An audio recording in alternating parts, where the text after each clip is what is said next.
시청자 여러분 안녕하십니까? 뉴스플러스 시작합니다.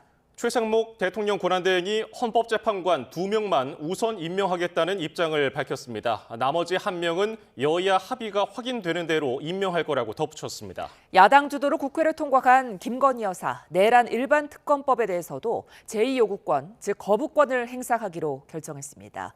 자세한 내용 정부 서울청사에 나가 있는 취재기자 연결해 알아봅니다. 박희재 기자, 최상목 권한대행 결국 헌법재판관을 임명하기로 했군요. 네, 그렇습니다. 최상목 대통령 권한대행 주재로 열린 국무회의에서 헌법재판관 3인 가운데 2명만 우선 임명하겠다는 입장을 밝혔습니다. 이번에 임명될 재판관은 각각 조한창 그리고 정계선 재판관입니다. 조한창 재판관은 여당인 국민의힘이, 정계선 재판관은 더불어민주당이 각각 추천한 인물입니다. 지난 26일 국회 본회의에서 야당 주도로 헌법재판소 재판관 3인 선출안이 통과된 이후 닷새 만인데요. 최상목 대행은 계엄 이후 전국이 불안해지면서 환율이 급격히 상승하고 대규모 신용 하락이 염려되는 만큼 정치적 불확실성과 또 사회 갈등을 빠르게 종식시켜서 경제와 민생 위험 가능성을 차단하는 게 필요하다며 이번 헌법재판관 임명 이유를 밝혔습니다. 직접 들어보겠습니다. 계엄으로 촉발된 경제의 변동성은 헌법재판관 임명 보류와 권한대행 탄핵 소추 이후 급격히 확대되었습니다. 하루라도 빨리 정치적 불확실성과 사회 갈등을 종식시켜 경제와 민생 위기 가능성 차단이 필요하다는 절박함에 헌법재판관을 임명하기로 결정하였습니다. 네, 특히 3명 가운데 여야가 합의한 2명에 대해서 우선 임명 절차를 마치고 나머지 1명인 마은혁 후보자에 대해선 여야가 합의되는 대로 임명 절차를 마무리하겠다고 설명했습니다. 예, 이른바 쌍특검법에 대해서는 제2요구권을 행사하기로 했죠? 네, 최상목 권한대행은 김건희 여사 특검법안과 또 내란 일반 특검법에 대해선 제2요구권, 즉 거부권을 행사하기로 결정했습니다. 최상목 대통령 권한대행은 두 특검법이 위헌성이 해소되지 않은 채로 다시 정부로 이송됐고 이전보다 수사 규모와 대상이 대폭 늘어났다고 지적했습니다. 김 여사 특검법의 경우 특검 후보 추천권을 야당에만 부여해 헌법상 권력 분리 원칙에 위반되고 내란 일반 특검법은 압수수색에 제한이 없어서 국방과 외교에까지 위험을 초래한다며 제2요구권, 즉 거부권 행사 취지를 밝혔습니다. 마찬가지로 들어보겠습니다. 특히 이번 법안은 특별검사 후보자를 민주당과 비교섭단체에서만 각각 1명씩 추천토록 하고 있어 헌법상 권력분립의 원칙에 위배될 소지가 더욱 커졌습니다. 특히 형사소송법에서조차 군사, 공무, 업무상 비밀의 보호를 주요한 가치로 여겨 이를 침해하지 않도록 압수수색 등의 제한을 두고 있는데 이러한 보호장치를 배제하여 국방, 외교 등의 위험을 초래할 수 있으며 그러면서도 특검법 취지를 충분히 이해하지만 국익을 침해하는 특검법안을 그대로 통과시켜야 하는지를 고민했고 또 특검제도는 헌법상 삼권 분리 원칙의 예외적인 제도인 만큼 더욱 엄격한 잣대가 필요하다고 덧붙였습니다. 이렇게 국무회의에서 의결된 두 특검법안 제2요구안으로 20일 만에 다시 국회로 돌아가게 됐습니다. 지금까지 정부 서울청사에서 YTN 박희재입니다. 최상목 대통령 권한대행이 국회 추천목 헌법재판관 후보자 3명 중에 2명을 임명하겠다고 밝히자 국민의힘은 최 대행이 야당의 탄핵 협박에 굴복했다면서 유감의 뜻을 나타냈습니다. 더불어민주당은 곧바로 의원 총회를 열고 대응 방안을 논의하고 있습니다. 국회 취재기자 연결합니다. 손효정 기자. 네, 국회입니다. 예, 헌법재판관 임명 문제를 두고 여야가 첨예하게 맞서왔는데 오늘 국무회의에서 각 당 반응 전해주시죠. 네, 국민의힘 권성동 원내대표는 국무회의 직후 국회에서 기자들에게 최 대행의 헌법재판관 임명에 강한 유감을 나타냈습니다. 대통령 탄핵 심판에서 절차적 공정성이 중요한데 최 대행이 야당의 탄핵 겁박에 굴복해 적법 절차 원칙을 희생시켰다고 맹비난했습니다. 탄핵 소추인인 국회가 탄핵 판결 주체인 헌법재판관을 임명하는 것으로 헌법상 소추와 재판 분리라는 대원칙을 위반했던 겁니다. 대통령 권한대행의 역할은 현상 유지에 그쳐야 하는데 헌법재판관 임명 강행은 중대한 현상 변경에 해당한다며 최 대행이 앞선 한덕수 국무총리의 결단을 되돌아봐야 한다고 촉구했습니다. 더불어민주당을 비롯한 야당은 아직 당 차원의 입장을 내놓지 않고 있습니다. 다만 최대행이 야당이 추천했던 후보 2명 가운데 1명만 수용하겠다고 밝힌 만큼 남은 헌법재판관 한 자리를 두고 고심이 깊어지는 모습입니다. 일단 민주당은 조금 전부터 의원총회를 열고 최대행 결정에 대응 방안을 논의하고 있습니다. 민주당이 수용을 거듭 촉구했던 내란 특검과 김건희 여사 특검법도 결국 제2요구권, 즉 거부권이 행사됐기 때문에 최대행 탄핵을 주장하는 의견이 나올 수도 있습니다. 다만 두 특검법이 거부권 행사로 국회로 다시 돌아온다면 특검 수사 범위나 추천 권한 등을 놓고 여야가 협의를 이어나갈 가능성도 배제할 수 없습니다. 지금까지 국회에서 전해드렸습니다. 일단 재판관 2명이 충원되면서 헌법재판소는 탄핵 사건 심리와 선고까지 모두 할 수 있게 됐습니다. 자세한 내용 취재기자 연결해 알아봅니다. 김다연 기자. 네, 헌법재판소입니다. 네, 최권한대행, 정계선 그리고 조한창 후보자를 재판관으로 임명하겠다고 했는데요. 헌법재판소 입장은 나왔습니까? 네, 헌법재판소는 별도 입장 표명 계획이 없다고 밝혔습니다. 앞서 헌재는 오늘 오후 기자 브리핑을 열고 국정 안정을 위해서 재판관 9명 체제를 조속히 완성해야 한다고 재차 강조했는데요. 국정 안정과 신속, 공정한 재판을 위해서는 재판관 3명 충원이 절실하다는 겁니다. 또 주심 재판관마다 한 건에서 4건의 탄핵 사건을 맡고 있다면서 사건 처리에 부담을 호소하기도 했는데요. 조한창, 정계선 후보자가 임명되면 일단 헌재 업무 부담은 다소 해소될 것으로 보입니다. 예, 재판관 2명이 충원되면서 헌법재판소가 탄핵 사건 심리와 결정까지 모두 할 수 있게 됐죠? 네, 그렇습니다. 헌법재판소법을 보면 재판부는 재판관 9명 중 7명 이상의 출석으로 사건 심리를 할 수가 있습니다. 또 재판관 6명 이상의 찬성으로 탄핵 관련 결정도 내릴 수가 있습니다. 다만 지난 10월 가처분 신청이 인용돼 헌재가 6인 체제로도 심리를 진행할 수는 있었지만 불완전한 심리가 아닌지 논란이 있었는데요. 이번 충원으로 이번 논란도 어느 정도 일단락할 수 있게 됐습니다. 그럼에도 8인 체제로 대통령 탄핵 심판이라는 역사적인 결정을 내리기에 부담이 있을 수는 있습니다. 재판관 9명의 다양한 견해를 완전히 반영하지 못했다는 지적이 제기될 수 있기 때문입니다. 지금까지 헌법재판소에서 YTN 김다현입니다. 내란 우두머리 혐의를 받는 윤석열 대통령에 대한 체포영장이 발부됐습니다. 공수처는 영장 집행이 원칙이란 입장인데 윤 대통령 측은 불법이자 무효라며 법적으로 대응하겠다고 반박했습니다. 현장 연결해 알아봅니다. 이경국 기자. 네, 공수처입니다. 예, 법원이 윤 대통령에 대한 체포영장을 발부했는데 어떤 사유들을 근거로 들었습니까? 네, 공수처와 경찰 등 공조수사본부가 청구한 윤석열 대통령 체포영장과 수색영장, 서울 서부지방법원이 장고 끝에 영장 발부를 결정했습니다. 현직 대통령에 대한 체포영장 청구는 물론이고 발부까지 모두 헌정사상 처음 있는 일입니다. 일단 공수처는 영장에 적시된 혐의는 내란 수괴, 그러니까 내란 우두머리 혐의라고 밝혔습니다. 앞서 윤 대통령 측에서 이 공수처에는 내란죄 관련 수사권이 없다고 주장을 했는데 법원은 이를 받아들이지 않은 것으로 보입니다. 공수처는 이와 함께 대통령이 정당한 이유 없이 출석 요구에 응하지 않은 점, 그리고 죄를 범했다고 의심할 상당한 이유가 있는 점 등이 법원의 영장 발부 사유라고 설명했습니다. 공수처는 영장이 발부된 이상 집행하는 것이 원칙이라면서 유효기간은 1월 6일이라고 설명했습니다. 네, 이에 대해 윤 대통령 측은 법적 대응을 예고했다고요. 네, 맞습니다. 윤석열 대통령 변호인단 윤갑근 변호사가 오늘 서울 고등검찰청 앞에서 기자회견을 진행했습니다. 윤 변호사는 체포영장 발부가 불법이고 무효라면서 이 같은 입장은 윤 대통령의 뜻이라고 말하기도 했습니다. 먼저 녹취 듣고 오겠습니다. 권한 없는 기관에서 청구한 영장이 발부됐다는 것이 놀랍고, 무슨 군사작전 하듯이 밤 12시에 영장이 청구되고 영장 쇼핑하듯이 서부지방법원에 가서 청구가 됐습니다. 네, 이어서 공조수사본부 자체가 불법 기구라면서 향후 적법한 절차에만 응하겠다고도 강조했습니다. 윤 대통령 변호인단은 또 체포영장과 관련해서 헌법재판소에 권한쟁의 심판을 청구하고 효력정지 가처분을 신청한다는 계획입니다. 예, 수사 속보도 살펴보죠. 검찰이 비상계엄 사태의 핵심으로 꼽히는 여인형 국군 방첩사령관, 또 이진우 수도방위사령관을 재판에 넘겼죠? 네, 맞습니다. 검찰 비상계엄 특별수사본부는 오늘 내란 중요임무 종사 그리고 직권남용 혐의를 받는 두 사람을 구속 상태에서 재판에 넘겼습니다.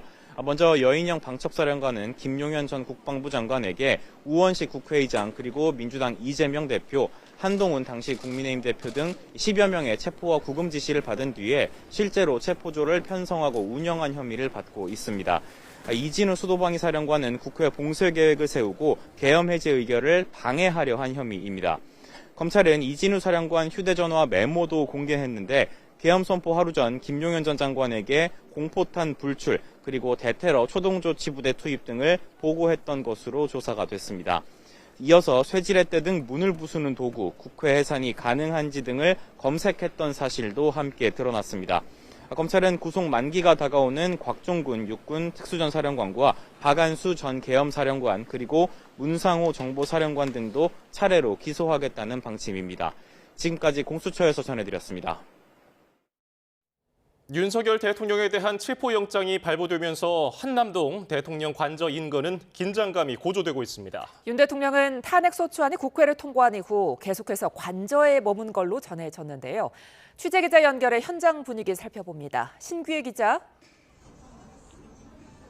네, 서울 한남동 대통령 관저 앞입니다. 예, 지금 관저 인근 상황 어떻습니까?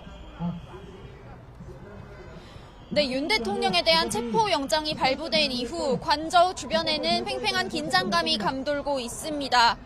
탄핵을 촉구하거나 반대하는 시민 일부는 체포영장이 청구된 직후부터 관저 주변을 밤새워 지켰는데요. 오늘 오전 체포영장이 발부되자 체포를 촉구하던 시민들은 민주시민이 승리했다며 환호하며 반겼습니다. 반면 탄핵을 반대하는 시민들은 체포영장 무효, 공수처 해체 등의 구호를 외치며 격앙된 반응을 보였습니다. 경찰은 충돌을 우려해 양측을 울타리로 분리해놓은 상태입니다. 네, 체포영장 집행 움직임은 아직 없죠. 네, 체포영장을 집행하려는 수사관들의 움직임은 아직 보이지 않습니다. 관저 주변으로 취재진의 접근도 허용되지 않고 있는 상황인데요. 주변 경비를 서는 경찰의 배치 범위가 평소보다 더 넓어지는 등 경비가 한층 삼엄해진 모습입니다. 관저 앞 도로 갓길에는 경찰 승합차와 버스가 배치돼 만일의 상황에 대비하고 있습니다. 대통령 경호처는 영장 집행과 관련해 적법한 절차에 따라 경호 조치가 이뤄질 거라고 밝혔는데요. 앞서 경호처가 공조수사본부의 압수수색 시도를 막아선 만큼 경찰의 영장 집행을 물리적으로 막아설 가능성도 있습니다.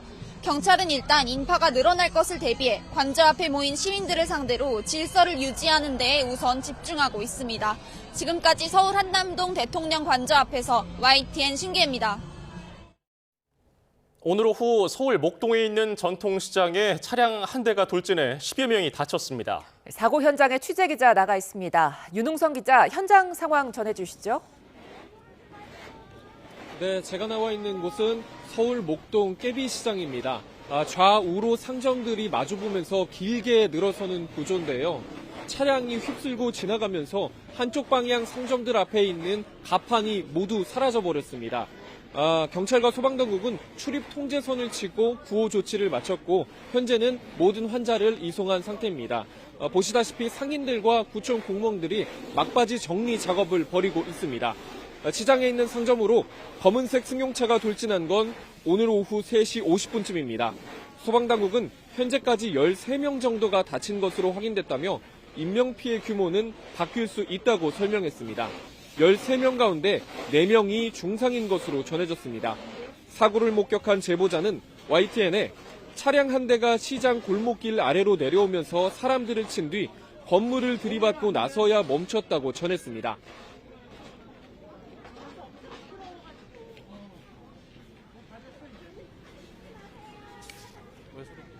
이게 몰려 있었거든요. 근데 그게 다 부서져 있고 그 사람 여러분께서 피 흘리면서 쓰러져 계시는 모습을 봤습니다. 경찰은 70대 남성 운전자를 교통사고 처리 특례법 위반 혐의로 입건하고 사고 경위를 조사하고 있습니다. 음주는 적발이 되지 않았는데 경찰은 약물 간이 검사도 진행할 예정입니다. 지금까지 서울 목동 깨비시장에서 전해드렸습니다. 예, 오늘의 전국 상황 두 분과 짚어봅니다. 네, 최수영 시사평론가, 박원석 전 정의당 의원 나왔습니다. 안녕하십니까? 어서 오십시오. 안녕하십니까? 예, 저희 방송 시작하기 전에 최상목 대통령 권한대행이 이른바 쌍특검법에 대해서 제2요구권을 행사했습니다. 예, 일단 이 점은 어떻게 보셨는지 평해 주시죠. 저는 뭐 예상을 했습니다. 왜냐하면 지금 이 상황에서 사실 최상목 대행이 필요 충분 조건, 양쪽을 다 만족시키는 필요 충분 조건을 할 수가 없어요. 이건 불가합니다. 그런데 여기에 헌법재판관을 3명 가운데 2명을 임명해서 일단 급한 불을 끄고, 그다음에 위헌적 요소가 가득하고 독소조항이 많다는 14개, 15개 혐의가 있는 내란 일반 특검과 김 여사 특검에 대해서는 다시 국회로 제2요건 행사하면서 다시 돌려보내서 여야가 다시 독소조항 제거하고 가져온다면 이건 내가 다시 받아들이겠다. 충분히 예상할 수 있는 플랜 B 전략이었다고 봅니다. 예. 더더군다나 최상목 대행 입장에서는 지금 경제 상황이 굉장히 안 좋고 본인이 사령탑으로서 느끼고 있는 부분이 있기 때문에 이 부분을 해소하지 않으면은 여야의 있던 정쟁들을 해소할 수가 없다는 판단 속에서 아마 플랜 B를 택한 것인데, 지금 정치권은 여기에 대해서 격렬하게 반응하는 듯 싶지만 실제로 또 이거 이상을 요구할 수 있는 현실적인 방안이었기 때문에 이 정도로 조금 전국이 조금 이제는 불안정성을 탈피하고 안정성을 좀 보여주지 않을까, 그렇게 생각이 됩니다. 예. 자, 이와 더불어서 최 대행이 헌법재판관 3명 중에 2명을 임명했단 말이죠. 이 점은 어떻게 보셨습니까? 글쎄요, 2명이라도 임명이 된 게 다행이다, 이렇게 이제 보는 시각도 있는데, 근데 대통령 권한대행이 국회에서 선출된 헌법재판관을 누구는 임명하고 누구는 임명하지 않을, 임의적으로 그걸 선택할 권한이 없거든요. 그런 면에서 대단히 좀 자기적이다, 이런 느낌을 지울 수가 없고요. 지금 여야가 이 문제에 대해서 강하게 대치하고 있는 정국이다 보니까 어느 한쪽 편을 온전히 둘 수 없어서 일부만 본인이 이제 선택해가지고 임명을 한 셈이 됐는데요. 근데 3분의 헌법재판관 후보자 국회에서 선출이 됐고, 사실은 최상목 그 대행이 여야 간의 합의가 이루어지면 나머지 한 분도 그 즉시 임명하겠다, 이렇게 말씀을 하셨는데 이미 합의는 된 거죠. 그래서 2명, 1명을 추천하기로 합의를 해서 청문회하고 선출 절차를 거쳤는데, 그 사이에 이제 비상계엄과 내란 사태가 있다 보니까 여당의 입장을 바꿔서 보이콧을 했고, 그러니까 결국에는 이제 야당 그 주도로 다수의 의사가 형성이 됐기 때문에 그걸 합의라고 보는 게 타당한데, 지금 다시 이제 합의를 거론하는 건 좀 이치에 맞지 않다, 이런 생각이 듭니다. 다만 헌법재판소가 탄핵 사건을 심의할 수 있는 정당성이랄까요? 이게 이제 결원이 충원됨으로써 충족이 됐기 때문에 헌재의 그 탄핵 심사에는 속도가 붙을 것으로 예상을 합니다. 예, 권성동 국민의힘 원내대표가 최상목 권한대행이 헌법재판관 2명을 임명하니까 야당 협박에 굴복했다고 했거든요. 이 점은 어떻게 들으셨습니까? 그러니까 지금 국민의힘 입장에서는 왜 야당 협박에 굴복해서 헌법재판관 임명, 그러니까 아주 제한적으로 운용돼야 할 대행의 권리를 그렇게 확대 포괄적으로 해석했느냐, 반발하죠. 근데 또 민주당 입장에서는 이러지 않겠습니까? 3명을 다, 지금 박 의원님 말씀하신 대로 3명을 다 임명해도 그 당연한 일인데 왜 그것 안 하느냐고 또 반발하죠.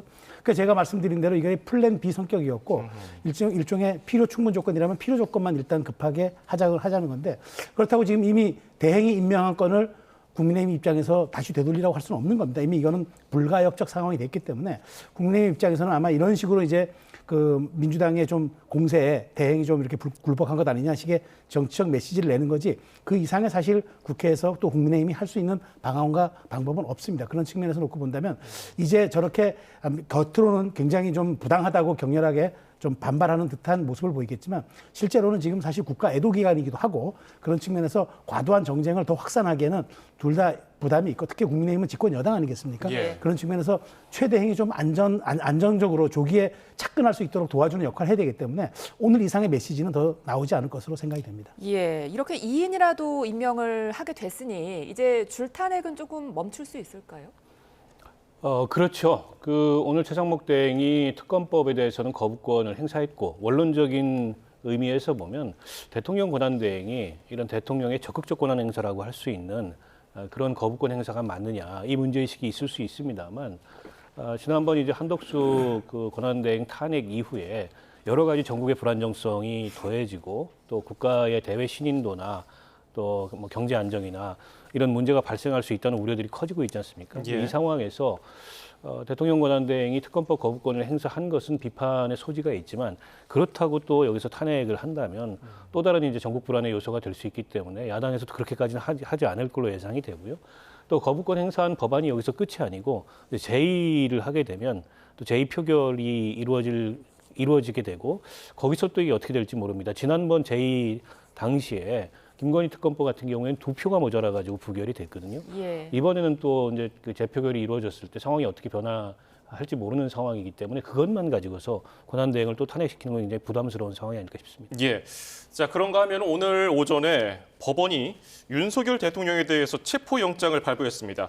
수사기관이 청구한 것도 처음이고요. 법원이 발부해 준 것도 처음입니다. 어떻게 보셨습니까? 공수처가 아주 이례적인 속도전을 내고 있습니다. 그러니까 2번 체포 소환이 이제 불발되니까 바로 새벽 0시에 이제 이걸 발부를 한 건데 저도 좀 약간 의아했던 점은 충분하게 이제 그 공수처 입장에서는 이게 거대한 사건이고 그다음에 국가의 운명을 흔들 수 있는 이런 사건이라면 원래 대형 사건일수록 중앙지법에 청구하는 게 그게 구속영장이든 체포영장이든 맞는데 관할지라는 이유로 이제 청구를 했습니다. 서부지원에. 근데 서부지원이 지금 말씀하신 대로 정계선 지금 이번에 헌법재판관 임명자와 그다음에 마은혁 그 지금 어쨌든 헌법재판관 후보자가 배출된 곳이기도 하고요.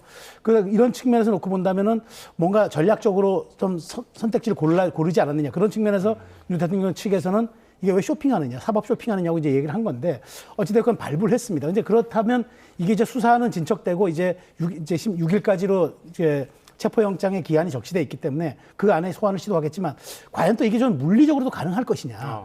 현직 대통령의 경호 업무를 준수해야 하는 경호처 입장에서는 직권이 정지됐어도 지금 사실 이것이 내란죄냐, 내란 혐의냐, 아니면 직권 남용의 내란 혐의를 추가하려고 하느냐. 이 여러 가지 지금 말하자면은 수사에 있어서도 방향성의 문제가 있는 거기 때문에 저는 일단 대통령 그 측에서 변호인단 측에서 불법이고 무효라고 했기 때문에 경호처에서 아마 이 가이드라인을 따를 겁니다. 그렇지만 공수처가 좀 이렇게 무리한 속도전 같은 경우는 실제로 수사할 권한이 없음에도 경찰과 공조수사본부를 이뤘다는 이유로 지금 이렇게 하는 거거든요. 예. 그런 측면에서 앞으로 대통령실 경호처가 특히 반발할 경우에는 이게 과연 발부는 됐지만 집행이 될 수 있을까라는 측면에서 많은 분들이 좀 의아해할 것 같습니다. 예, 평론가님 말씀해 주신 것처럼 윤 대통령 측에서 서부지검에 영장을 청구한 걸 두고서 지금 반발을 하고 있거든요. 어떤 점이 문제가 된다고 하는 겁니까? 이게 이제 공수처법에 따르면 공수처가 기소한 사건을 원칙적으로 1심은 중앙지법에서 하도록 되어 있습니다. 다만 이제 범죄지나 또 그 거주지 이런 것들을 고려해서 다른 특별한 사정에 따라서 관할법원을 바꿀 수 있는데 이게 이제 대통령실과 그 지금 관저가 있는 곳이 서부지법 관할이기 때문에 서부지법에 신청을 했다 이렇게 공수처가 설명을 하고 있어요.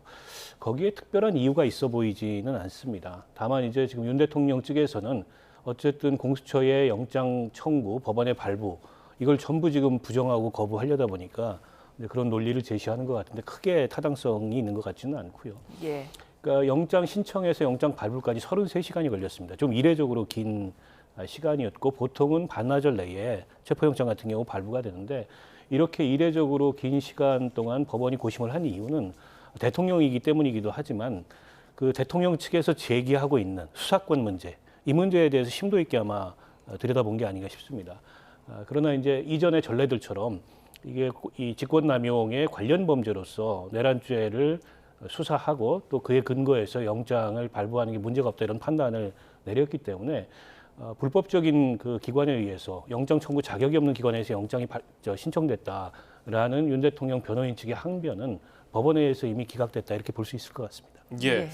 이게 체포영장이 유효 기간이 있습니다. 1월 6일, 그러니까 다음 주 월요일까지인데 만약에 공수처가 집행을 한다면은 뭐 실제로 그게 성사될지 모르겠지만 시도를 한다면 언제쯤으로 예상하십니까? 1월 6일이 마지막이니까 이제 1월 6일이 지나면은 무효가 돼서 다시 재청구를 해야 되거든요. 예. 그렇다면 이제 저는 1월 5일 정도가 예상되는데 만일 전 대통령 측에서 아마 지금 공수처가 이렇게까지 했고 법원이 발부했기 때문에 부당하다고 이렇게 기자들이나 언론을 상대로 얘기는 할 수 있으나 실제로 이제 물리적인 또 충돌이 빚어질 수도 있기 때문에 저는 조심스럽지만 5일 전에 대통령 변호인단과 공수처 측에서 출석 조율을 할 수도 있겠다. 왜냐하면 이제 체포영장이 발부가 됐고 이게 이제 만일 한남동 관저를 갖고 와서 압수수색영장, 체포영장 막 들어가면서 경호처하고 물리적 충돌을 하는 이 과정을 사실은 또 이게 언론에 다 공개가 될 것 아니겠습니까? 예. 과연 지금 이렇게 국가적 재난 상태가 있고 국가 조문기간이 막 끝난 상태에서 그런 모습을 지금 현직 대통령이 보이는 게 맞느냐라는 또 비판일 수도 있고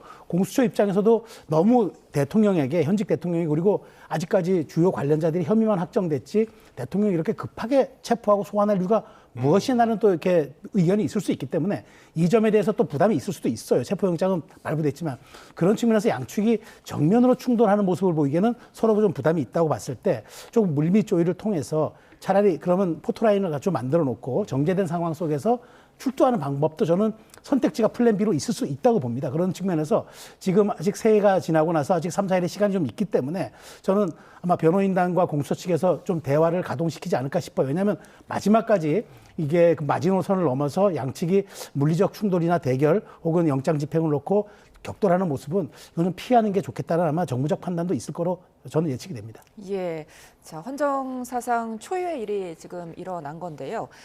현직 대통령 체포영장 발부에 대해 국민의힘은 이제 구금 시도는 적절하지 않다 이렇게 논평을 했고 민주당은 그에 대해서 이제 내란 수괴를 감싸지 말라 이렇게 반격을 했거든요. 어떻게 들으셨습니까? 글쎄 뭐 국민의힘에서는 어쨌든 자당이 배출한 대통령이기 때문에 원론적으로 그런 입장을 밝힐 수는 있습니다만 어쨌든 그 공수처가 수사기관이 신청하고 법원이 발부한 영장이기 때문에 대한민국 헌법과 법률에 따른 영장 집행에 대해서 더 이상의 이제 그런 입장을 표명하는 것은 적절치 않을 것 같고요. 마찬가지로 윤석열 대통령도 지금까지 공수처의 출석 요구에 응하지 않고 출석 요구조차 수령하지 않은 모습이 대단히 좀 어떻게 보면 현직 대통령으로서는 부적절한 모습이었다 이런 비판이 있었지 않습니까? 예. 결과적으로 그런 어떤 이 수사기관의 출석 요구에 불응함으로써 긴급체포영장이 나오는 상황에까지 이르렀는데 체포영장 집행마저 불응하거나 혹은 방해하는 모습을 보인다면 더더욱 그런 어떤 비판이 고조될 가능성이 높고요. 아직 이제 그 국회에서 헌재에서 탄핵 심사가 결정이 된 게 아니기 때문에 아직은 현직 대통령입니다. 현직 대통령으로서 헌법과 법률을 준수하는 모습을 보여주셨으면 좋겠다 이런 당부의 말씀을 드리고 그리고 과거에는 이제 대통령 경호실이 압수수색에 대해서 이제 가로막는 모습을 보였는데 그건 형사소송법상 예외가 있습니다. 보안시설이나 군사시설 같은 경우에는 그 시설의 대표가 허락하지 않은 압수수색을 거부할 수 있는 권한이 있는데 반해서 인신 구속에 관한 체포영장에 대해서는 형사소송법상 그런 권한이 없기 때문에 경호처가 만약에 그걸 가로막게 되면은 그 자체로서 공무집행 방해고 다수가 위력을 형성해서 방해를 한다면 특수공무집행 방해에 해당할 수 있기 때문에 그런 점을 공수처가 충분히 사전에 경고할 거고 경호처도 어쨌든 법을 집행하는 기관인데 이제 그런 그 어떻게 보면 형사소송법의 절차를 준수할 거라고 믿습니다. 예.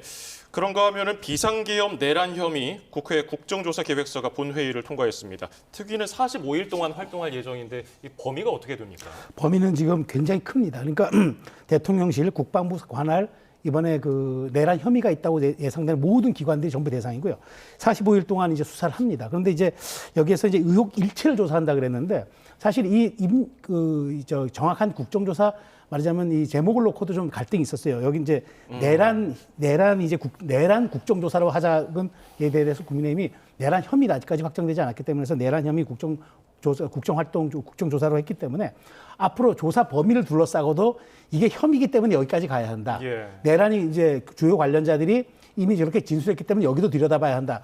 굉장히 많은 아마 논란이 있을 겁니다. 근데 중요한 거는 저는 이게 이제 사법적 권한이라든가 혹은 이제 이게 진실규명까지 저는 가기에는 지금 수사의 속도가 너무 빨라서 여기에서 국정조사에서 하기보다는 아마 국회가 국민의 대의기관이니까 이런 과정을 통해서 국민께 보고하는 형태의 그런 조사가 되지 여기에서 뭐 실체적 진실을 더 밝힌다거나 수사기관이 확보했던 것 이상의 증거나 어떤 실체들을 좀 한다기보다는 국회가 국민을 대신해서 여기에 대한 어떤 보고사항들을 국정조사를 통해서 한다 이렇게 보면 될 것 같아서요. 국정조사 활동이 아마 뭐 실체적 진실을 규명하는데 아주 대단히 큰 기여를 할 것이다. 이거보다는 아마 관행적으로 국회가 할 수 있는 역할들을 국민에게 보여주는 그 이상의 것은 아닐 것이다 생각이 됩니다. 예, 짚어주신 것처럼 앞으로 조사 과정이 좀 쉽지만은 않아 보이는데 어떻게 보십니까? 일단 45일간 국정조사를 하게 돼 있고 2월 13일 날 끝나는데요. 여야 간의 국정조사 계획서 채택 과정에서부터 여러 가지 이견이나 충돌이 있었습니다. 제목도 그렇고 일부 국정조사 계획서에 너무 단정적인 표현이 들어간다. 이렇게 여당 쪽에서는 주장을 했고요. 아마 그런 표현은 일부 수정이 된 걸로 알고 있습니다. 가장 큰 이견을 빚은 대목이 이제 조사 범위인데요. 지금 15가지 사안에 대해서 조사를 하도록 되어 있는데 민주당에서 주장한 바는 이 국정조사를 진행하는 중에 새롭게 제기된 혹은 확인된 의혹에 대해서도 국정조사를 하도록 기타 사항에 집어넣자고 요구를 했는데 여당에서 계속 그걸 이제 문제 삼았는데요. 어쨌든 들어갔습니다. 이를테면 지금 김용현 장관 그 기소하면서 적시된 내용을 보면 어쨌든 2차, 3차 계엄 얘기가 나왔는데 그 의혹에 대해서도 조사를 해야 된다라는 게 민주당의 입장이고, 예. 그리고 지금 뭐 이른바 북풍 조작 의혹도 새롭게 지금 제기가 되고 있지 않습니까? 이런 것까지 다 국정조사 범위에 집어넣자는 게 야당의 의견이었는데 여당 쪽에서 거부는 했습니다만 포함이 됐습니다. 아마 이제 그런 어쨌든 이 범위까지 조사 대상이 확장되면서 이 조사 과정에서 이제 또 다른 형태의 충돌이나 이런 게 있을 텐데요. 앞서 우리 최재형 평론가 말씀하셨듯이 이게 국정조사는 수사하고 매우 다릅니다. 때문에 수사에서 이 수사를 통해서 밝히거나 확인해야 될 상황하고는 좀 다르게 국민들이 갖고 있는 그런 상식적인 수준에서의 의혹들이나 국민들이 어쨌든 문제를 느끼고 있는 부분들에 대해서 국회가 좀 성실하게 이 조사 과정을 통해서 묻고 답하고 밝히는 그런 과정이 됐으면 좋겠습니다. 예. 국민의힘 내부 얘기도 좀 해보겠습니다. 우여곡절 끝에 권영세 비대위원장 체제가 공식적으로 출범을 했는데 비대위 인사를 보면요, 좀 의외의 인물들도 있고요. 네. 어떻게 몇 면을 평가하십니까? 저는 한동훈 전 대표가 중수청이라는 얘기를 했잖아요. 중도, 수도권, 청년. 근데 일단 중도는 좀 빠져 있지만 수도권과 청년은 포함이 된 것 같아요. 그러니까 전부 지금 주요 당직자들이 수도권 출신, 특히 서울 출신, 경기 출신들입니다. 그리고 이제 보면은 청년, 김재섭, 이제 김용태 의원 참여했고요. 그다음에 현역 위주로 갔다는 게 좀 특성입니다. 그러니까 얘기는 뭐냐? 지금 이 정당, 그러니까 국민의힘이 이번 계엄 사태에서 보여줬던 여러 가지 문제들이 혹시라도 이게 TK 정당으로 가려는 것 아니냐, 이런 이제 회기론들이 많이 나왔어요. 그런 측면을 불식시키겠다는 의도가 강력하게 있는 것 같고, 그다음에 외부에서 오는 명망가들 이런 것보다는 원내 중심으로 해가지고 화합과 단결을 통해서 위기를 돌파하겠다, 분열은 없다라는 메시지를 보여준 것 같고, 그다음에 이제 이렇게 좀 여러 가지 사람들을 포진시킴으로써 탕평의 모습도 간 것 같은데, 저는 여기 포인트는 이거라고 봅니다. 김용태, 김재섭 등 이제 좀 약간 젊은 의원들이 좀 왔고, 그다음에 수도권 의원들이 전진 배치된 이상, 그렇다면 이분들이 장식품이 아니라 이분들이 새롭게 구성되는 국민의힘의 의원의 의견의 주류로서 작용할 수 있는 그 정도의 메시지와 이미지의 공간을 열어놓느냐, 그게 저는 관건이라고 보고, 그게 잘 된다면은 혁신에 대한 모습도 보여지겠고, 또 하나 이제 권영세 위원장 입장에서는 야당과의 협상력에서 얼만큼 지금 국민의힘의 이런 여러 가지 모습들을 가지고 그 레버리지를 이끌어내느냐, 이게 또 아마 과제가 될 거라고 생각이 됩니다. 예, 비대위가 출범하면서 권영세 비대위원장이 이번 비상계엄과 관련해 사과를 했잖아요. 어떻게 들으셨습니까? 글쎄 뭐 사과를 하긴 했는데요. 그게 과연 얼마나 진정성이 있는 사과이고 또 국민 일반의 눈높이에서 수용할 만한 사과인지는 잘 모르겠습니다. 어쨌든 비상계엄에 대해서는 사과를 했지만 지금 내란 수계로 대통령이 수사를 받는 상황에서 내란에 대해서는 여전히 인정하지 않는 모습을 보이고 있고요. 그리고 대통령 탄핵에 대해서 불안 걱정을 끼친 것에 대해서 사과를 했는데 이렇게 두 번씩이나 연속 자당이 배출한 대통령이 탄핵된 거에 대해 사과를 한다는 건지 아니면 탄핵을 막았어야 되는데 그걸 막지 못해서 이른바 그 국민의힘의 강성 지지층들이 그에 대해서 항의하고 불만을 제기하는 것에 대해서 사과한다든지 굉장히 모호한, 그에 대한 해석으로는 오히려 지지층한테 사과하는 그런 메시지였다, 이런 해석까지 나오고 있어요. 그래서 국민들이 보기에는 여전히 거리감이 있는 그런 모습이 아닌가 싶고, 비대위 인선도 선수나 뭐 연령이나 지역이나 이런 거 안 배했습니다만 어쨌든 탄핵에 반대하고 헌법재판관 이 3명 임명하는 거에서도 계속 반대했던 그런 국민의힘의 지금까지의 스탠스로 봤을 때 국민 다수의 여론하고는 상당히 동떨어진 모습을 여전히 권영세 비대위가 보이고 있다, 이런 생각이 듭니다. 예, 알겠습니다. 오늘 말씀 여기서 줄이죠. 최수영 시사평론가, 박원석 전 정의당 의원이었습니다. 두 분 감사합니다.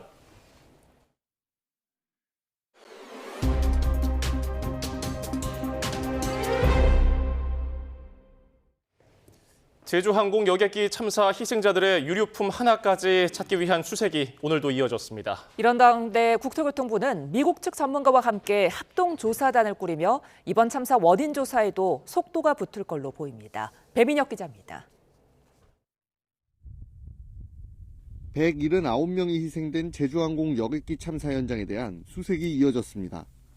희생자 시신이 모두 수습된 이후에도 넓은 범위의 수색이 계속됐는데 배경에는 유족의 간절한 요청이 있었습니다. 179명에 대한 수습이 일단 완료가 됐는데 최종 완료는 아닙니다.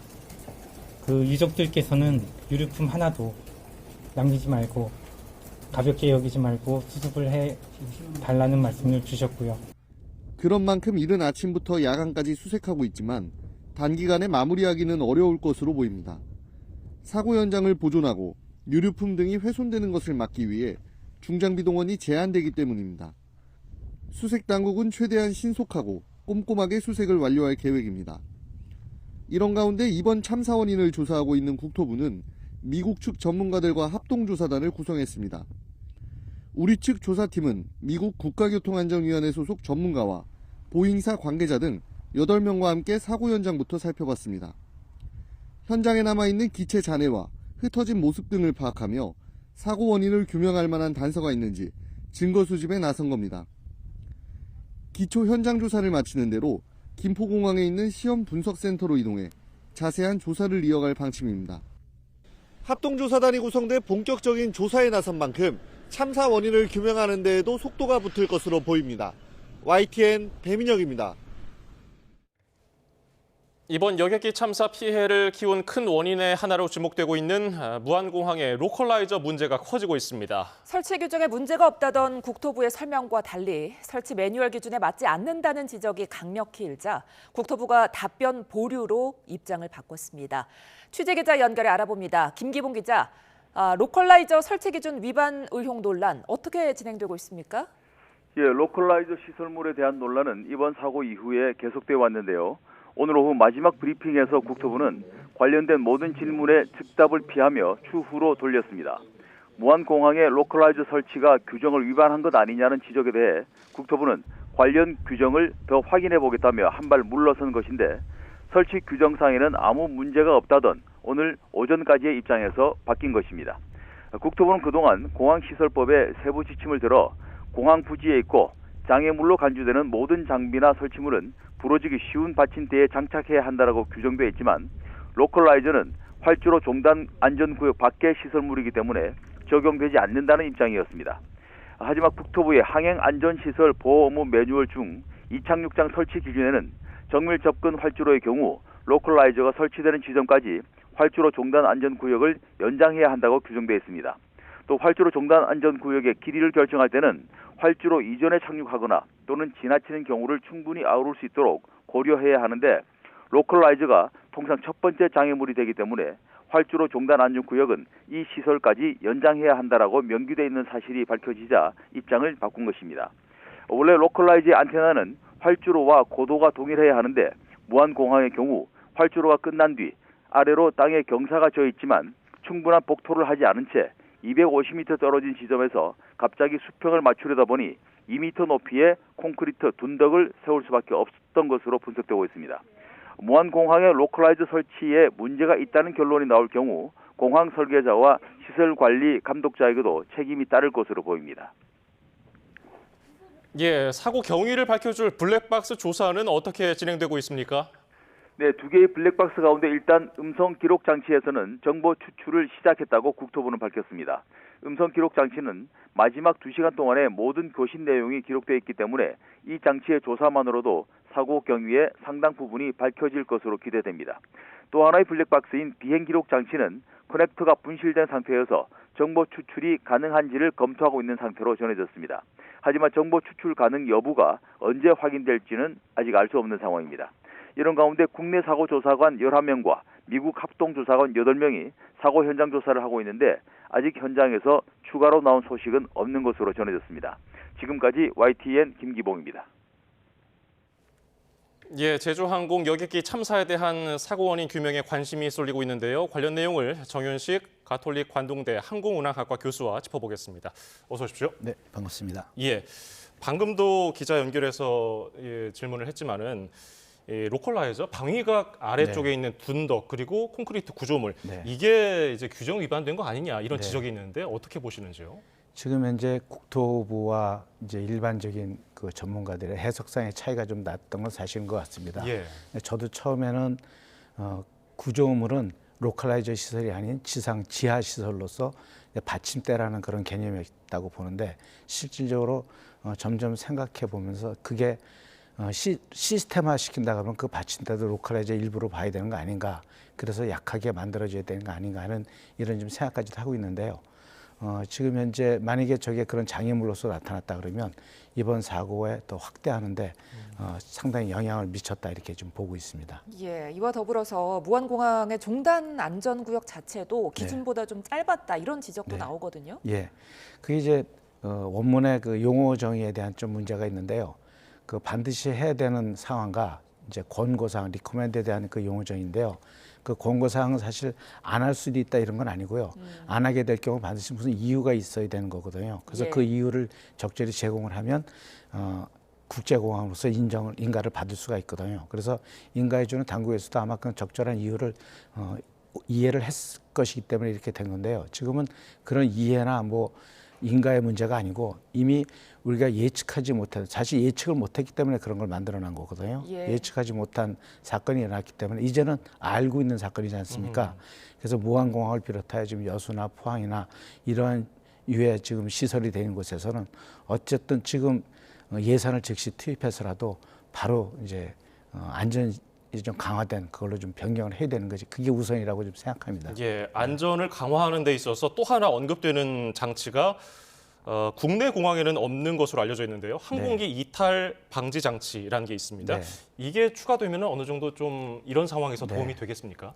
근데 그게 기종별로 나타나는 현상들이 많이 틀리기 때문에요. 이제 조그만 소형 공항이라든지 아니면 스탑웨이가 짧은 지역에서는 적용을 하는데 우리처럼 다양한 기종이 운영되는 공항에서는 대형 항공기와 소형 항공기에 나타나는 그 소프트한 강도를 정할 수가 없어가지고 어떨 때는 그냥 미끄러지든지 어떨 땐 너무 심하게 제동이 돼서 랜딩기가 부서진다든지 승객이 다친다든지 하는 그런 상황들이 일어나기 때문에 적용하는 데는 좀 신중할 필요가 있지만 이제 이렇게 중소형 항공기가 운영되는 뭐 무안이나 울산 같은 곳에서는 일정하게 유지할 수 있기 때문에 사용도 어느 정도 예측은 할 수가 있겠습니다. 예, 참 워낙 큰 참사다 보니까 해외에서도 많이들 이제 말이 나오고 있는데요. 네.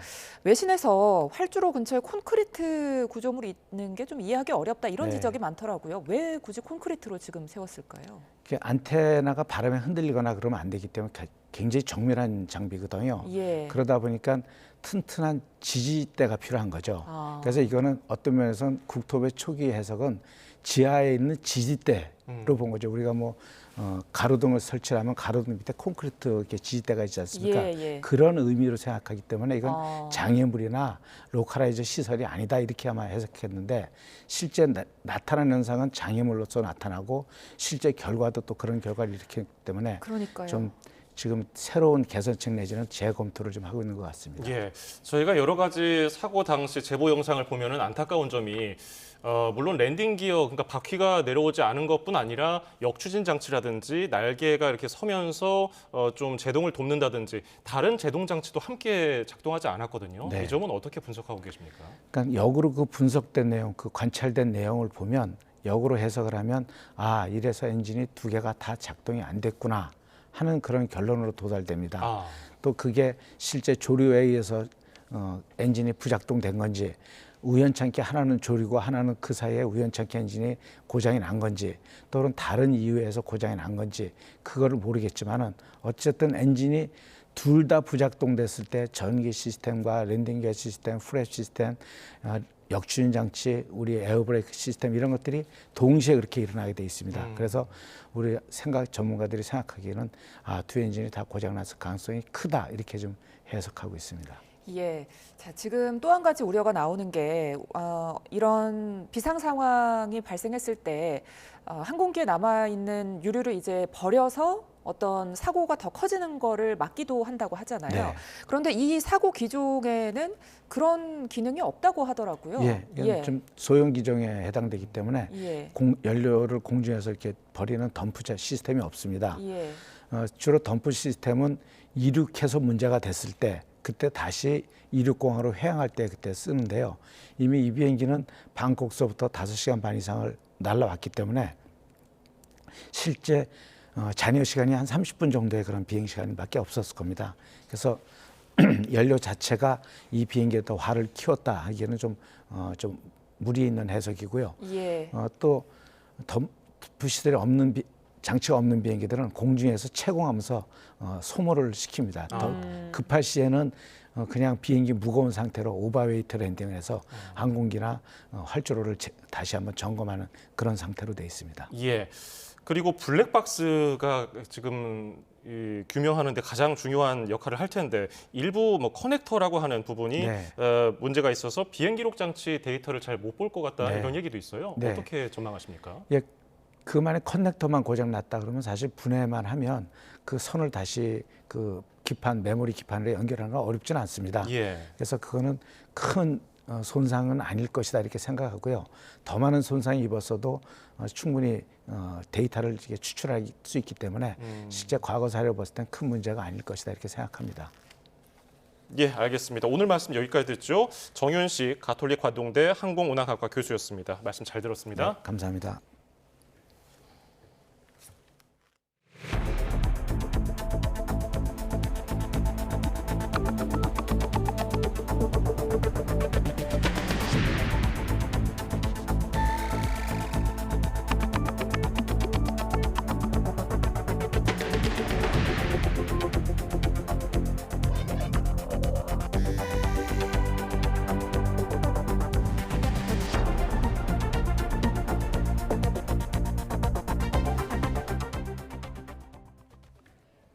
네, 2024년의 마지막 해가 저물었습니다.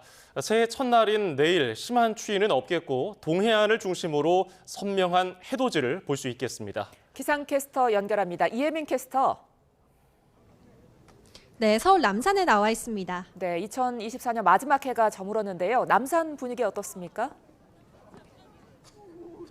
네, 올해는 쾌청한 덕에 대부분 지역에서 마지막 해넘이를 선명하게 볼 수 있었는데요. 시민들은 지는 해를 바라보며 아쉬움과 뭉클함 그리고 또 설렘을 느끼는 모습이었습니다. 지금은 여운이 남은 채 이곳에서 사진을 찍으면서 한 해의 끝을 기념하는 모습인데요. 시청자분들도 남은 하루 잘 마무리하시고 다가오는 새해도 힘차게 맞이하시길 바라겠습니다. 내일은 전국 대부분 지역에서 구름 사이로 해돋이를 볼 수 있겠고요. 동해안과 영남 지역은 맑아서 일출을 선명하게 볼 수 있겠습니다. 감상은 대부분 가능하지만 올해 해돋이 행사는 대부분 취소됐다는 점 참고하셔야겠습니다. 2025년의 첫 해는 독도에서 오전 7시 26분에 가장 먼저 떠오르겠고요. 부산은 7시 32분, 강릉 7시 40분, 서울은 7시 47분으로 예상됩니다. 내일 낮에는 오늘보다 기온이 3도가량 높아서 큰 추위 없겠는데요. 아침까지는 영하권이기 때문에 해돋이 가실 때 옷차림 따뜻하게 하셔야겠습니다. 또 새벽부터 아침 사이 강원 내륙과 산간에는 약한 눈이 내립니다. 빙판길도 조심하셔야겠습니다. 동해안을 중심으로는 대기가 매우 건조합니다. 바람도 강하게 불고 있으니까요. 화재 발생하지 않도록 조심하셔야겠습니다. 지금까지 남산에서 YTN 이혜민입니다. 법원이 내란 우두머리 혐의를 받는 윤석열 대통령의 체포영장을 발부했습니다. 현직 대통령에 대해 체포영장이 발부된 건 헌정사상 초유의 일입니다. 이경국 기자입니다. 고위공직자 범죄수사처와 경찰이 꾸린 공조수사본부가 윤석열 대통령 신병 확보를 시도할 수 있게 됐습니다. 서울 서부지방법원은 공조본이 청구한 윤 대통령의 체포영장을 고심 끝에 발부했습니다. 헌정사 처음으로 현직 대통령 체포가 필요하다고 법원이 인정한 겁니다. 내란과 직권남용 혐의를 동시에 받는 윤 대통령 체포영장엔 대표 혐의로 내란 수교 혐의가 적시됐습니다. 법원은 윤 대통령이 정당한 이유 없이 수사기관 출석 요구에 불응하고 앞으로도 그럴 가능성이 있다고 판단한 것으로 전해졌습니다. 공수처의 세 차례 소환 통보에도 출석 요구서 수령조차 거부하며 무대응으로 일관한 게 영향을 미친 것으로 보입니다. 공수처는 또 내란 수교 혐의에 대해 범죄를 의심할 만한 상당한 이유가 있다고 법원이 인정해 영장이 발부된 거라고 설명했습니다. 법원은 윤 대통령 체포영장과 함께 공조본이 청구한 수색영장도 일괄 발부했습니다. 윤 대통령이 머물고 있다는 서울 한남동 관저를 포함해 복수의 장소가 수색 대상으로 포함됐는데 관저 등을 뒤져 윤 대통령을 찾아낸 뒤 체포하겠다는 취지입니다. 윤석열 대통령에 대한 체포영장이 발부되면서 비상계엄 사태를 둘러싼 공조수사본부의 수사가 정점으로 향하고 있습니다. YTN 이경국입니다. 윤 대통령에 대한 체포영장을 발부받은 공수처가 언제 영장을 집행할지도 관심입니다. 경호처나 지지자들과의 충돌 가능성, 윤 대통령 측의 영장에 대한 효력정지 가처분 신청 등이 영장 집행 시점을 정하는 데 변수가 될 걸로 보입니다. 임예진 기자입니다. 윤석열 대통령 체포영장의 유효기간은 1월 6일까지입니다. 헌정사상 처음으로 대통령에 대한 체포영장이 발부된 만큼 공수처도 집행 시점이나 방식에 대해 신중한 반응입니다. 공수처는 윤 대통령이 3차례 출석 요구에 모두 응하지 않는 등 수사에 비협조적이고 죄를 범했다고 의심할 만한 상당한 이유가 있다며 체포영장을 청구했습니다. 그런 만큼 바로 윤 대통령 체포를 시도할지 관심인데 공수처는 아직 시점에 대해 고민하는 단계라고 설명했습니다. 관절을 지키는 경호처와의 충돌 가능성 등을 고려해 한 차례 더 출석을 통보한 뒤 응하지 않으면 영장 집행에 나설 가능성도 거론되는데 공수처는 체포영장을 발부받은 이상 집행이 원칙이라고 강조했습니다. 그런 만큼 경호처와의 충돌 상황에도 대비할 것으로 보이는데 영장 집행을 저지하면 공무집행 방해로 처벌받을 수 있다는 내용의 경고성 공문을 경호처에 보낼 예정이라고 밝혔습니다. 공수처 관계자는 경찰 기동대 지원 요청도 불가능한 문제는 아니라고 본다고 말했습니다. 체포영장 집행 시 경호처와 일정을 조율할 거냐는 질문에도 통상 그렇게 하지 않는다며 사전 조율이 필요한 건지 모르겠다는 강경한 태도를 보였습니다. 공수처가 영장 집행에 단호한 입장을 보이는 가운데 만약 실제로 윤 대통령이 체포된다면 정부 과천청사에 있는 공수처에서 조사받은 뒤 서울구치소에 구금될 것으로 보입니다. 이에 대한 준비와 관저 앞에 지지자들이 몰릴 경우에 대한 대비 등에도 시간이 걸릴 수 있습니다. 또 윤 대통령 측이 헌재의 체포영장에 대해 효력정지 가처분 신청을 한 것도 공수처가 영장 집행 시기를 고려하는 데 변수가 될 것으로 보입니다. YTN 임혜진입니다. 체포영장 발부로 윤석열 대통령의 내란 혐의에 대한 공수처 수사 권한을 법원이 사실상 인정했다는 평가가 나옵니다. 하지만 윤 대통령 측은 체포영장 청구와 발부 자체가 무효라며 불복 절차를 밟기로 했습니다. 신지원 기자가 보도합니다. 윤석열 대통령 측은 그동안 공수처가 내란 혐의로는 현직 대통령을 수사할 수 없다고 줄곧 문제 삼았습니다. 공수처의 3차례 소환 통보에 불응한 것 역시 수사 권한이 없기 때문이란 이유를 댔습니다. 반면 공수처는 직권남용 혐의 관련 범죄로 내란 혐의까지 수사할 수 있다고 맞서며 체포영장 청구를 주저하지 않았습니다. 결국 법원은 공수처 차정현 주임검사 명의로 청구된 윤 대통령의 내란 수괴 혐의 체포영장을 발부했습니다. 사실상 윤 대통령 측 주장을 배척하고 공수처를 적법한 내란 수사 주체로 판단했다고 볼 수 있는 겁니다. 체포영장 발부 소식을 접한 직후 윤 대통령 측은 이를 받아들이기 어렵다면서도 불복 절차는 밟지 않겠다는 입장이었지만 현재 영장 발부에 대해서 이제 따로 법적 대응이나 하실 계획이나 어떤 일정이 있으신가요? 우리나라 형사소송법상 영장 항고 제도가 인정이 되지 않기 때문에 따로 불복 방법은 없습니다. 기자회견을 마친 지 약 1시간 만에 헌법재판소에 권한쟁의 심판과 효력정지 가처분 신청을 내겠다며 입장을 바꿨습니다. 그러나 가처분 신청이 인용되기 전까지는 언제든 공수처가 체포영장을 집행할 수 있는 데다 체포영장 유효기간인 1월 6일 이전에 헌법재판소가 권한쟁의 심판과 가처분 사건의 결론을 내리지 않을 가능성도 있습니다. 영장 청구를 하는 것 자체가 권한 범위를 넘어선 거고 그걸 통해서 이제 대통령의 불소추 특권을 침해했다. 다툴 수 있는 건 다 다툰다. 끝까지 싸운다. 이걸 이제 실행에 옮기고 있는 중이라고 봐야죠. 윤 대통령이 수사기관뿐 아니라 법원 판단에도 문제를 제기하면서 앞으로 수사와 재판 절차 모두 장기전이 될 거란 관측이 나옵니다. YTN 신지원입니다. 네, 방금 들어온 소식입니다. 민주당이 최상목 대통령 권한대행이 헌법재판관을 선별해서 임명한 건 위헌적 발상이라면서 비판했습니다. 네, 민주당은 나머지 후보자 한 명도 즉시 임명하길 바란다며 최상목 대행의 탄핵 여부는 지도부에 위임하겠다고 전했습니다. 자세한 소식이 전해지는 대로 다시 한번 전해드리겠습니다. 네, 다음 소식 전해드립니다. 윤석열 대통령의 체포영장이 발부되며 이제 시선은 대통령 경호처로 쏠립니다. 경호처는 적법한 절차에 따라 경호 조치가 이루어질 거라고 예고하면서 집행 과정에 충돌 가능성도 제기되고 있습니다. 조용성 기자입니다. 윤석열 대통령에 대한 소환 요구에 이어 체포영장까지 청구되자 대응 방안을 논의해온 대통령 경호처. 영장이 발부되자 곧바로 입장문을 냈습니다. 경호처는 영장 집행과 관련해 적법한 절차에 따라 경호 조치가 이뤄질 것으로 알고 있다고 밝혔습니다. 대통령에 대한 수사기관의 체포 시도는 전례가 없어 내부적으로 고심 끝에 낸 결론인데 경찰의 영장 집행을 물리적으로 막아서겠다는 뜻으로 해석될 여지가 있습니다. 대통령 경호법은 경호처가 직무 수행에 필요하다고 인정할 수 있고 부득이하다고 판단되는 경우 무기 사용이 가능하다고 규정하고 있습니다. 경호처는 그동안 압수수색과 관련해서는 군사상 비밀을 유하는 장소는 책임자 승낙 없이 압수 또는 수색할 수 없다는 형사소송법을 근거로 대통령실 등에 대한 압수수색을 막아왔습니다. 하지만 이번에 법원이 현직 대통령에 대해 내란 수괴 혐의로 체포영장을 발부했다는 점은 경호처로서 부담이 아닐 수 없습니다. 경호처는 경찰의 영장 집행을 막을 것인지에 대해서는 명확한 설명을 내놓지 않아 실제 집행 과정은 지켜봐야 할 것으로 보입니다.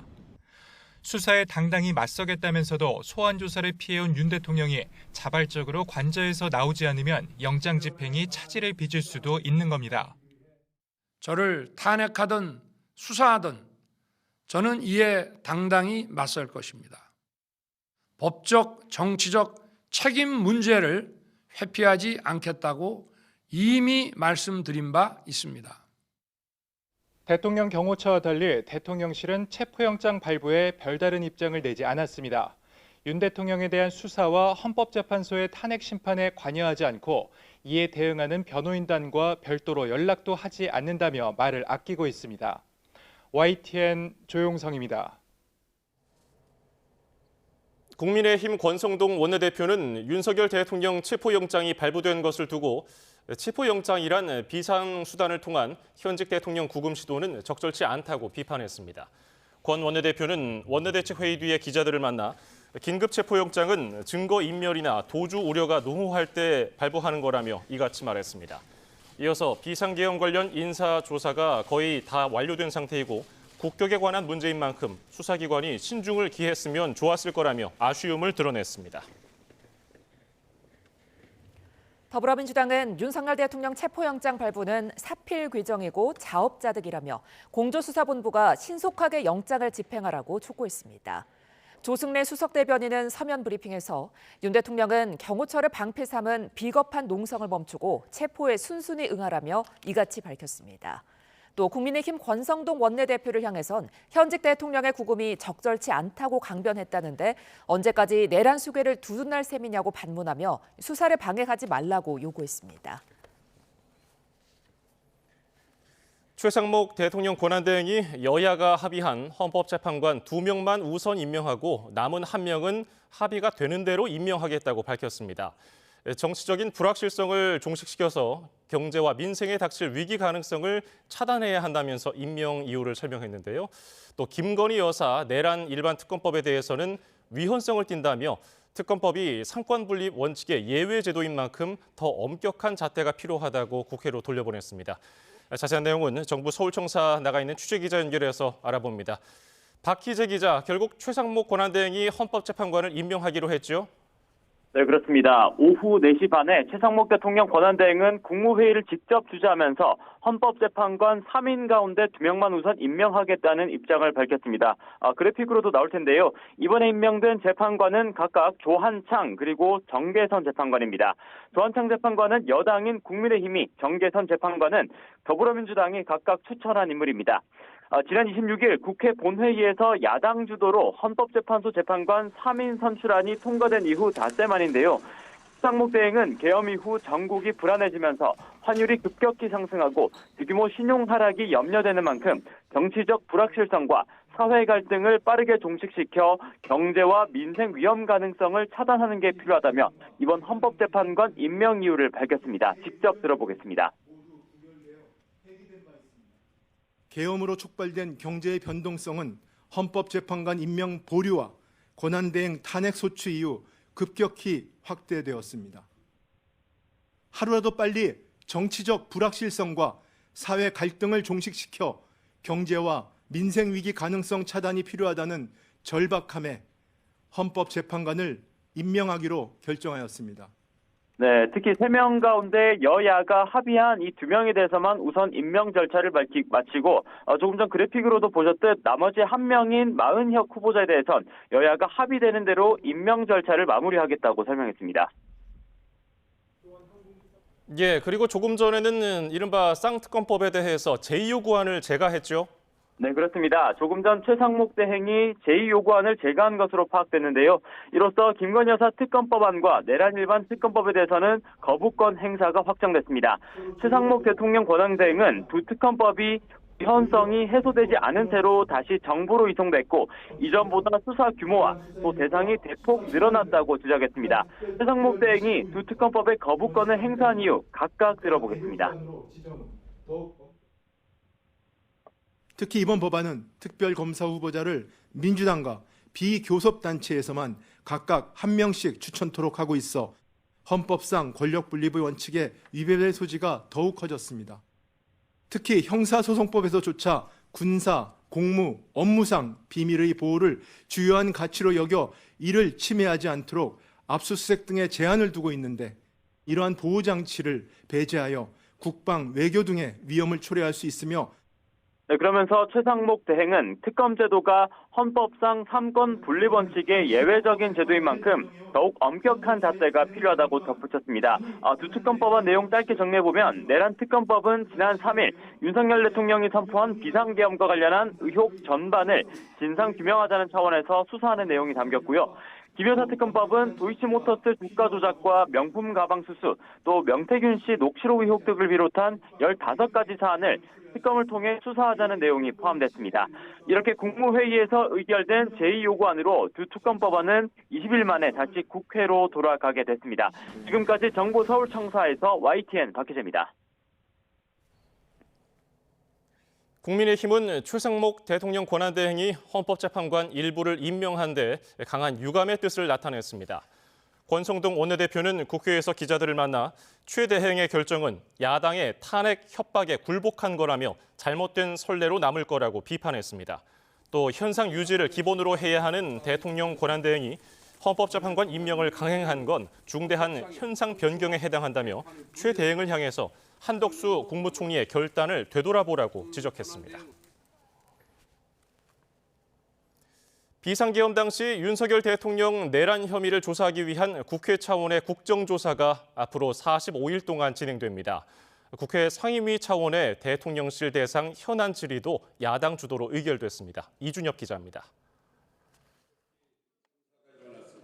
오는 2월 13일까지 활동하는 윤석열 정부 내란 혐의 국정조사 특별위원회가 계획서 본회의 의결로 본격 출범했습니다.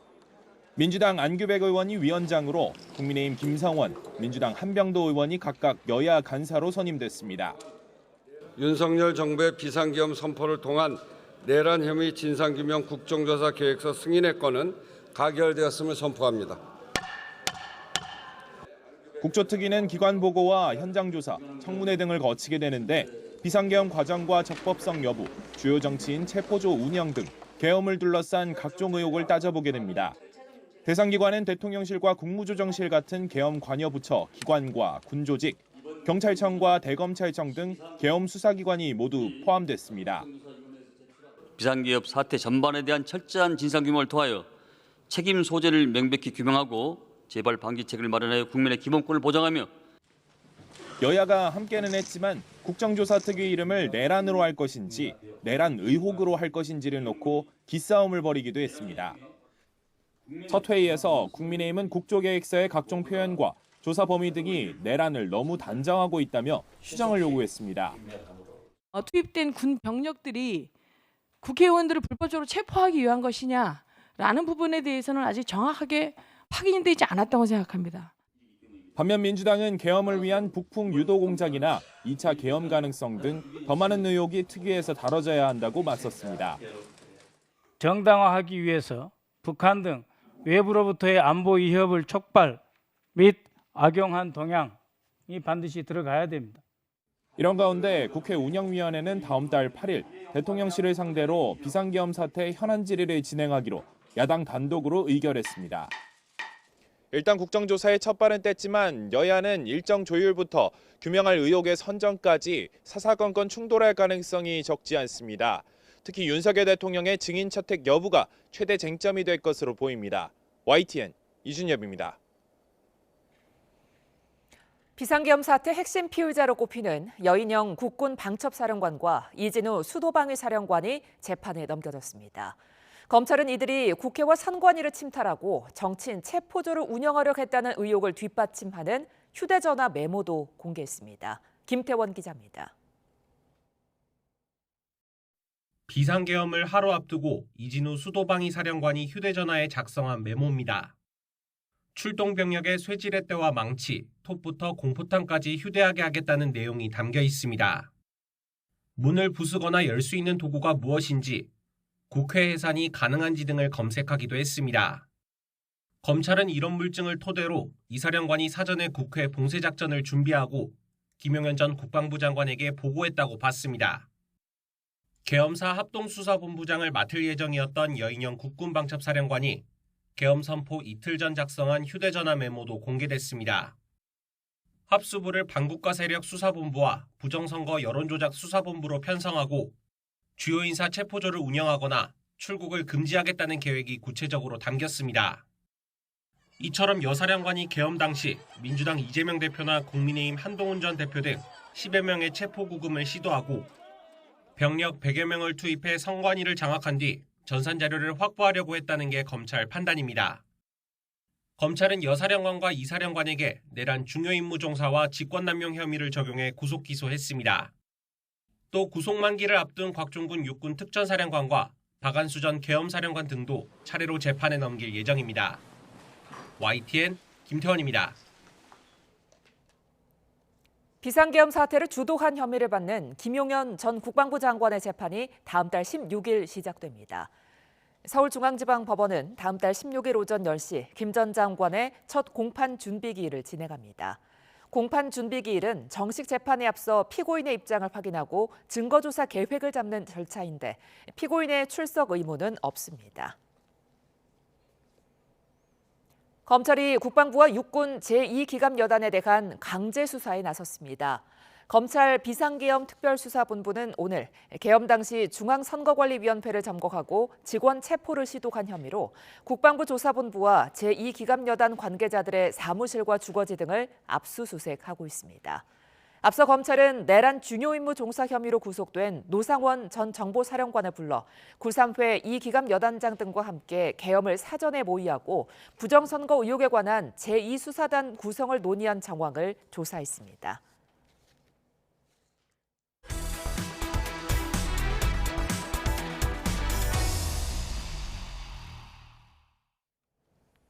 무안공항의 로컬라이저가 국토부의 지침에도 맞지 않는다는 게 드러나자 당초에 문제가 없다던 국토부도 한 발 물러섰습니다. 설치 기준에 어긋나는지 여부를 다시 살펴보겠다는 건데 만약 지침 위반으로 결론 날 경우 후폭풍이 거셀 것으로 보입니다. 황희경 기자입니다. 무안공항의 로컬라이저가 활주로 종단 안전구역 밖에 있어서 콘크리트 재질로 만든 것도 2m 높이의 둔덕을 세운 것도 규정 위반이 아니라던 국토부. 저희 무안 쪽은 그런 어떤 그 범위 밖에 있었기 때문에 여러 가지 제한된 어떤 이제 규정들이 적용되지 않고 있다. 하지만 국토부 고시 비행장 설치 기준에 위배된다는 지적이 빗발치자 종전 입장에서 한 발 물러섰습니다. 사실관계를 다시 확인해보겠다는 겁니다.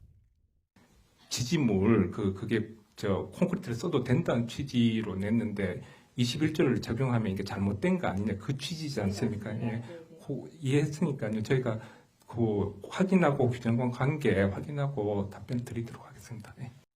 만약 국토부가 무안공항 로컬라이저가 기준에 저촉된다고 결론 내릴 경우 파장이 클 전망입니다.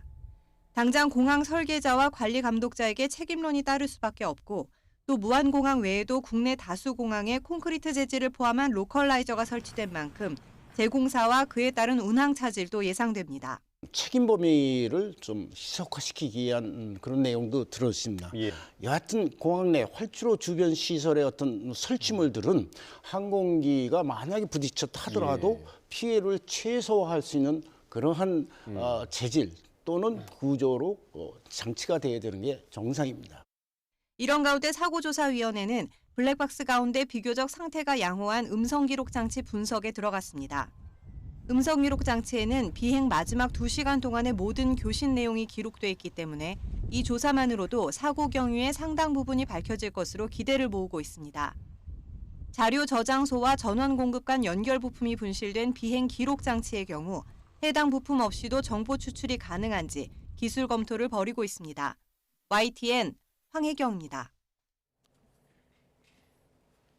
해외 항공안전 전문가들도 이번 제주항공 여객기 참사 피해를 키운 원인으로 공항 활주로 끝에 설치된 콘크리트 둔덕을 주목하고 있습니다. 활주로 근처에 콘크리트 구조물을 세우는 건 흔치 않다면서 최악의 사례라는 평도 나왔습니다. 윤현숙 기자입니다.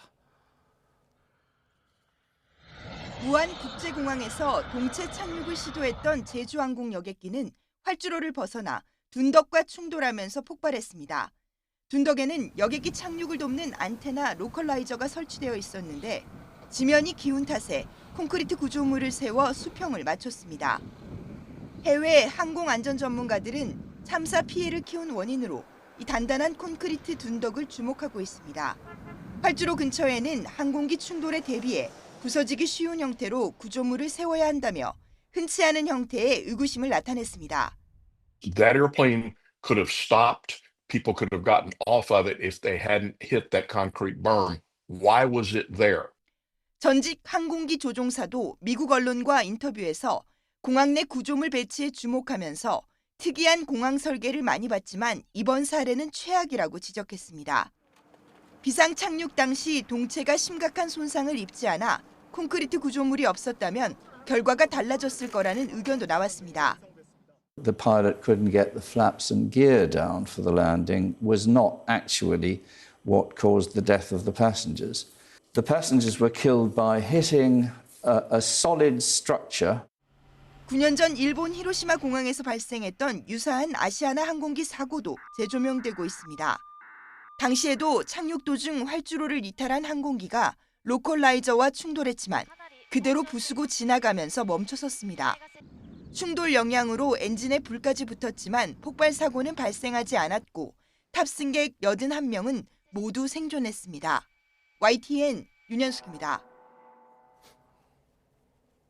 제주항공 사고 여객기는 비행기 바퀴, 즉 랜딩 기어가 작동하지 않으면서 동체 착륙을 하다가 사고가 났습니다. 랜딩 기어가 작동하지 않은 이유는 과연 뭘까요? 기기 결함부터 엔진 고장, 전원 셧다운까지 모든 가능성을 열어두고 조사가 이루어지고 있습니다. 이형원 기자입니다.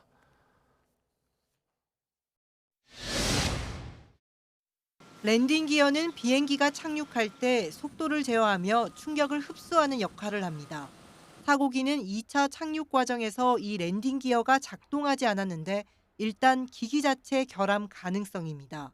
하지만 1차 착륙을 앞두고 정상적으로 속도를 낮춘 만큼 단순한 기체 결함으로 랜딩 기어 문제가 발생했을 가능성은 크지 않다는 관측이 유력합니다. 내렸다가 다 올린 거예요. 비행기 속도가 145나트까지 줄거든요. 착륙 랜딩까지 수랩까지 내려야 그 속도까지 줄일 수가 있어요. 그냥 다운 상태로 복향을 해요. 근데 올렸다는 건 시스템이 그때까지는 정상이었다는 거죠. 관제탑과 사고 여객기 사이에 통신이 원활하지 않았다는 이유로 전원 차단 가능성도 불거졌습니다.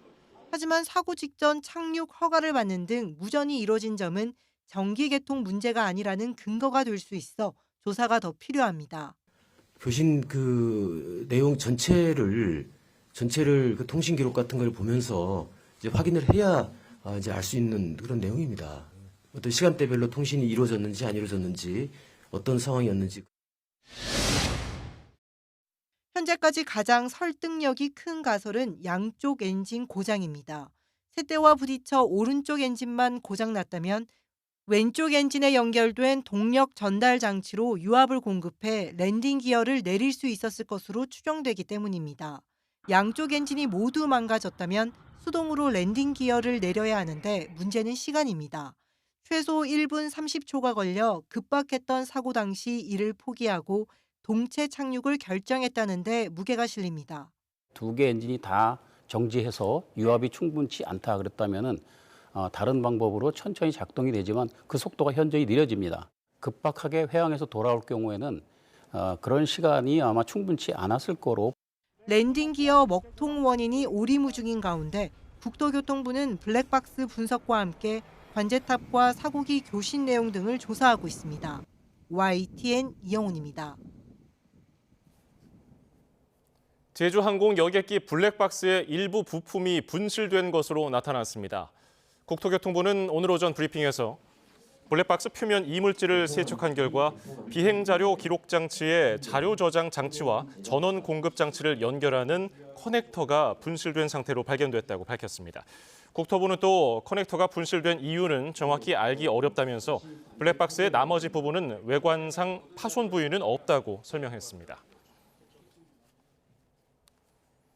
제주항공 여객기 참사 원인을 조사하고 있는 국토교통부가 어제 입국한 미국 국가교통안전위원회 소속 전문가, 보잉사 관계자 등과 함께 본격적인 현장 조사에 들어갔습니다.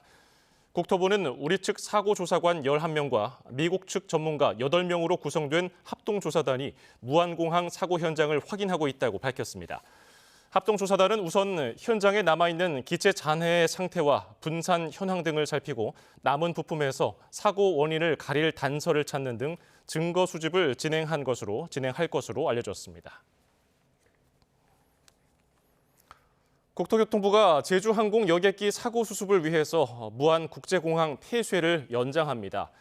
국토부는 오늘 오전 브리핑에서 1월 1일 오전 5시까지였던 폐쇄 기간을 1월 7일 5시까지로 늘린다고 밝혔습니다. 또 재개장 여부는 추후에 판단할 방침이라고 설명했습니다. 제주항공 여객기 참사 이후에 해외여행에 대한 시민들 불안도 커졌습니다. 특히 저가 항공을 중심으로 여행 상품 취소가 잇따르며 여행과 항공업계 모두 위축되고 있습니다. 최하영 기자입니다. 해외여행을 앞두고 공항을 찾은 사람들. 설렘과 기대가 가득할 때지만 제주항공 여객기 참사 이후 마음 한구석엔 불안감도 생겼습니다. 불안하죠. 불안한 마음이 없지 않죠. 가족끼리 한 여행이라 바로 또 물을 수는 없어서 좀. 가족 다시 만나러 가는 거기도 하고 취소하려고 하긴 했는데 그래도 이번을 계기로 정비가 다시 제대로 되지 않았을까 해서. 실제로 비행기 탈 걱정에 해외여행을 취소한 사례도 늘었습니다. 한 대형 여행사의 경우 평소 하루 평균 여행 취소율이 40에서 50%인데 여객기 참사 다음 날엔 2배 늘었습니다. 하루치 예약이 다 날아가 버린 셈입니다. 주로 제주항공과 같은 저비용 항공사 항공편을 중심으로 취소가 늘었고 참사 기종과 같은 기종인지 문의하는 고객들도 있었습니다.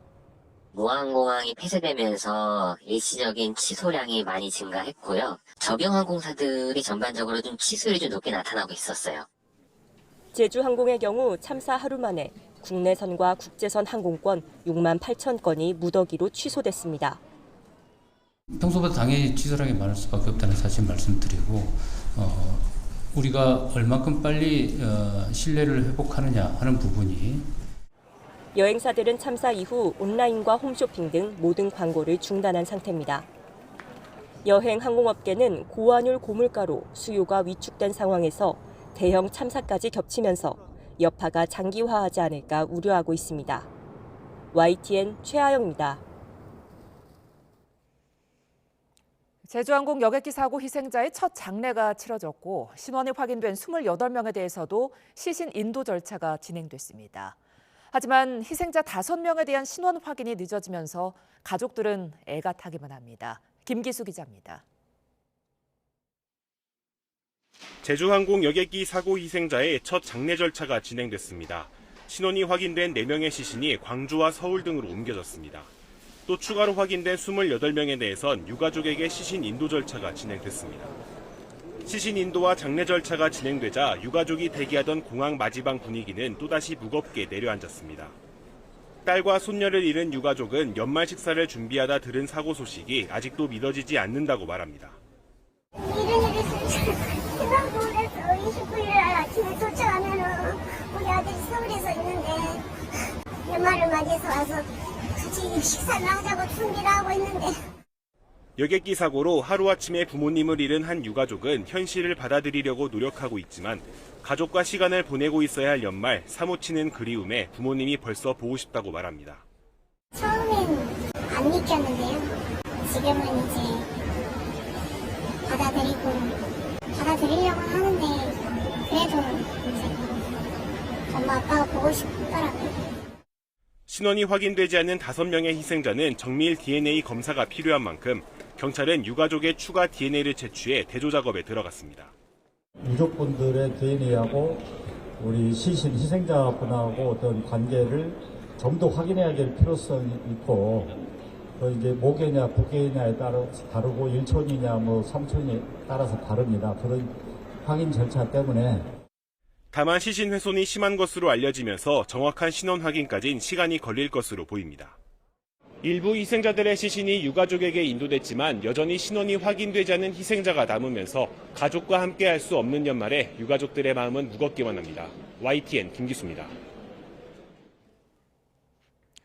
이번 제주항공 여객기 참사 희생자 가운데는 태국인 여성도 2명 포함됐습니다. 각각 가족을 만나고 돌아오거나 만나러 가는 길에 비행기를 탔다가 참변을 당했는데요. 태국인 희생자의 첫 장례가 광주에서 시작됐습니다. 나현호 기자입니다. 광주광역시에 있는 장례식장에 외국인 이름의 분향소가 차려졌습니다.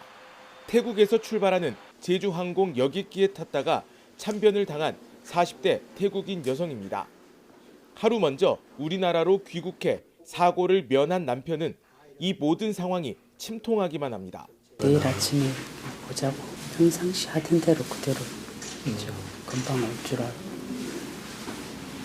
마지막일 거라고 생각도 못했죠. 건강 등의 이유로 빈소에 못 오는 처가 식구를 대신해 유골함을 들고 태국을 찾고 싶은 심정입니다. 숨진 태국인 여성은 태국 고향에 갔다가 돌아오던 비행기에서 사고를 당했습니다. 태국에서 사고 소식을 접한 아버지는 딸의 사진을 들고는 눈시울이 붉어집니다. 딸이 비행길에 오르기 전 건네준 돈 1만 바트는 장례비가 돼버렸습니다. 제주항공 여객기 참사에서 숨진 태국인 희생자는 모두 2명입니다.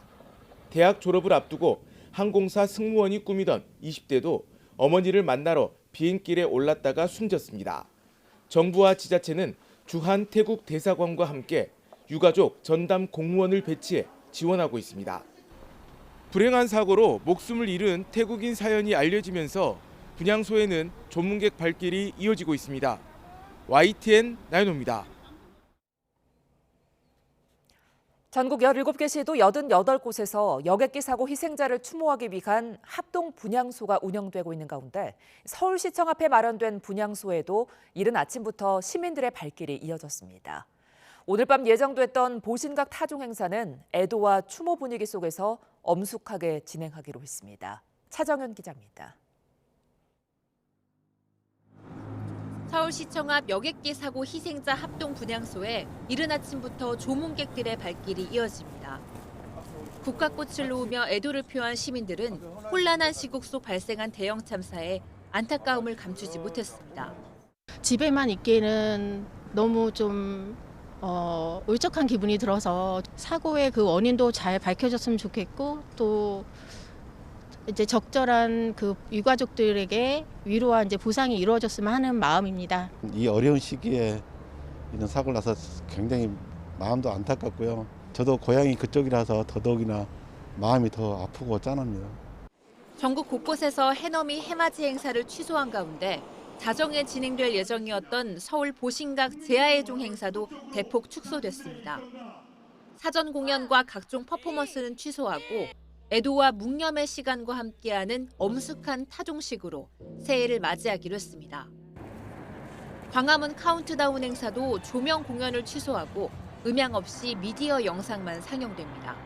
1월 4일까지가 애도 기간으로, 추모 기간으로 정해진 만큼 많은 시민들이 함께 마음을 모아서 고인들의 명복을 빌고, 그리고 유가족 여러분들의 깊은 위로의 말씀을 마음을 전할 수 있으면 좋겠습니다. 서울광장 스케이트장은 평소와 같이 개장하지만 국가 애도 기간에는 음악 없이 조용하게 운영됩니다. YTN 최종훈입니다. 최상목 대통령 권한대행이 제주항공 여객기 참사 사흘째 서울 합동분향소를 찾아 조문했습니다. 최상목 대행은 오늘 오전 조태열 외교부 장관을 비롯한 국무위원들과 서울시청 앞에 마련된 합동분향소를 찾아 희생자 넋을 기렸습니다.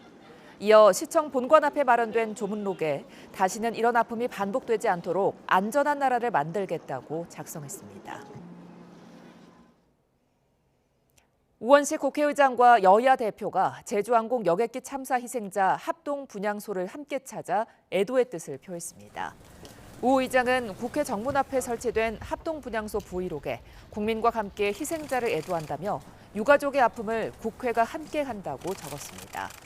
국민의힘 권영세 비상대책위원장은 179분 희생자분들의 명복을 빌며 이제라도 사고 없는 안전한 대한민국을 만들겠다고 강조했습니다. 더불어민주당 이재명 대표는 삼가 희생자분들의 명복을 빌며 사고 재발 방지에 최선을 다하겠다고 밝혔습니다.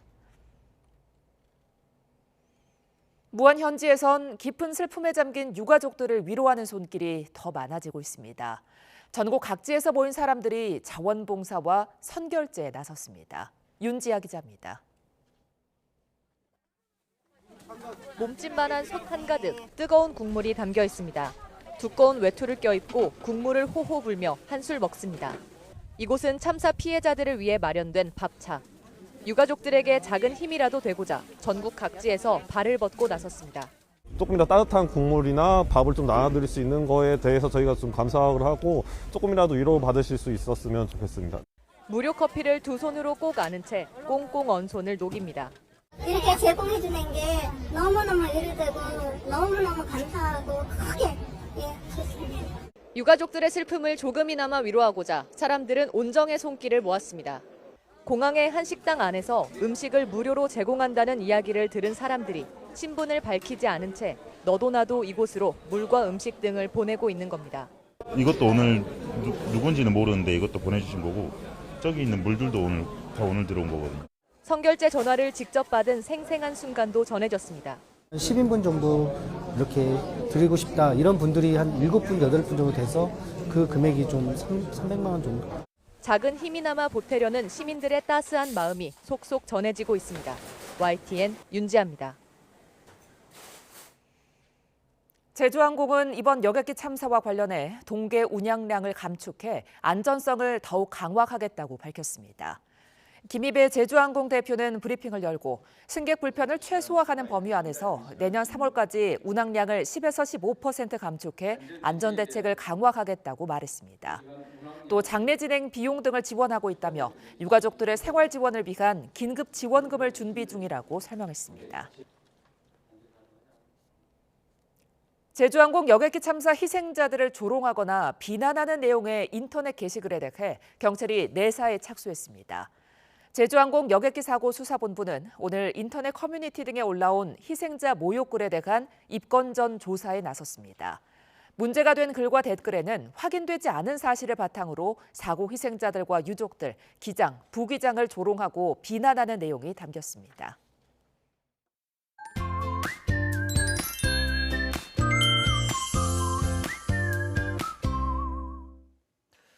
어느덧 한 해가 다 지나가고 새해가 다가오고 있습니다. 새해 첫날인 내일은 대부분 지역에서 오늘보다 아침 추위가 강해지겠는데요.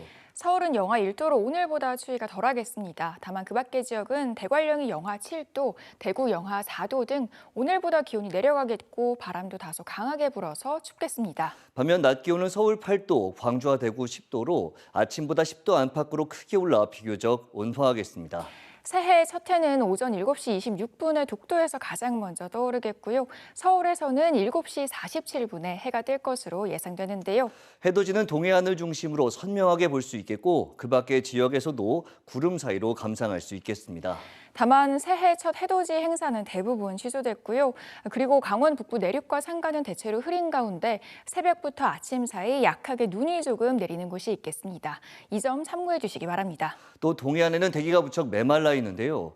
여기에 바람도 강하게 불어 대형 화재가 발생할 가능성이 높습니다. 불씨 관리 철저히 해주시기 바랍니다. 새해 첫 주 내륙은 대체로 맑은 가운데 점차 날이 추워질 전망입니다. 날씨 캔버스의 고은재, 김수현이었습니다. 시청자 여러분, 올해도 고생 많으셨습니다. 저희는 새해에 다시 인사드립니다. 시청해주신 여러분 고맙습니다.